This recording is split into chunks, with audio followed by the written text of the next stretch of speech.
même un petit signe d'espoir, c'est qu'il y a au Congo, comme vous avez vu au Burkina Faso, au Sénégal, des mouvements de jeunes très jeunes. Ils ont 20 ans et ils refusent le système, ils refusent la corruption, ils refusent toute cette violence. Vous avez vu au Burkina Faso, ils ont tout de même réussi à chasser Compaoré, qui lui aussi voulait prolonger son mandat et son pouvoir. On a réussi à obtenir son départ.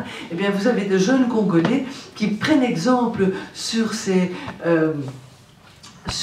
pays voisins. Ils ont des échanges. Heureusement, les réseaux sociaux existent, Facebook, Internet. On s'échange des mots d'ordre, on s'échange des recettes, on partage un peu le courage d'agir. Et les jeunes essayent de bouger, mais c'est extrêmement difficile, dangereux, hypothétique. Et voilà. Mais il ne faudrait pas croire que tout le Congo est résigné. Je crois qu'il y a des mouvements en souterrain qui s'opèrent, qui sont importants, et on ne sait pas. Et tant mieux si on ne le sait pas, parce que le silence et la discrétion, c'est la seule manière de ne pas être réprimé ou assassiné trop vite. Alors voilà, je crois que si vous avez des questions... Merci Madame Rothman. Juste un point logistique, j'espère que vous resterez avec nous jusqu'au bout, mais si vous voulez partir après 19h, on vous demandera de passer par les portes de secours et de prendre le petit portillon, et le code est 2006. Voilà, merci, mais c'est le temps des questions. Première question.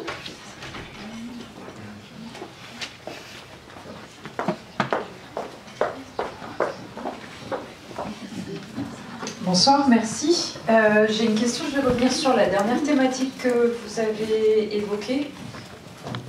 Je m'excuse, je retrouve la question. Elle est là.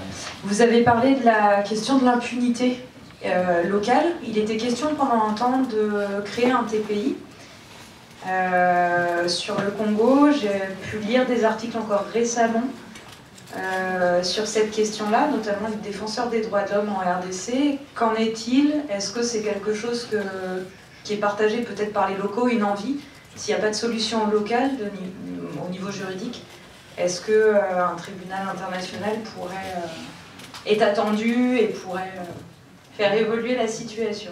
Oui, un tribunal international est certainement espéré et pourrait peut-être faire évoluer les choses. Et c'est l'un des combats du docteur Mukwege, c'est qu'il a à la tribune des Nations Unies ou à Genève, à la Commission des droits de l'homme, il a demandé que la justice internationale s'empare des cas les plus flagrants au Congo, qui est un tribunal international, ou au minimum des chambres mixtes avec des Congolais et des juristes internationaux pour essayer de juger les cas les plus flagrants. Mais pour le moment, à part une écoute, et alors il y a, je crois que c'est 160 ou 180 organisations non gouvernementales qui ont écrit une lettre, signé une pétition pour demander qu'il y ait, dans le cadre de la lutte contre l'impunité, qu'il y ait un tribunal international pour le Congo. Mais pour l'instant, on est vraiment loin du compte et le processus n'a pas avancé.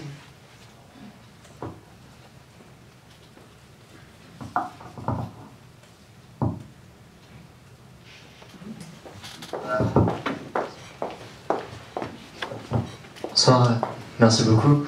Moi je voulais savoir, vous pensez que les États, la communauté internationale a quelle responsabilité dans tout ce qui s'est passé au Kivu, et notamment les membres du Conseil de sécurité de l'ONU? Je pense aux États-Unis, à la France et à la Chine, surtout. Ça, c'est une très bonne question. Je crois que la responsabilité est immense dans toute la déstabilisation de la région. Et si on retourne, de nouveau se retourne en arrière, on se souvient du Rwanda. Il faut se rappeler qu'au moment du génocide au Rwanda, le Conseil de sécurité a voté le retrait des casques bleus. On les a retirés. Donc on a laissé le Rwanda face à ses bourreaux pendant le génocide. Après, la communauté internationale est intervenue en ce sens qu'aujourd'hui, vous avez au Congo la plus importante des missions de maintien de la paix au monde. Plus de 20 000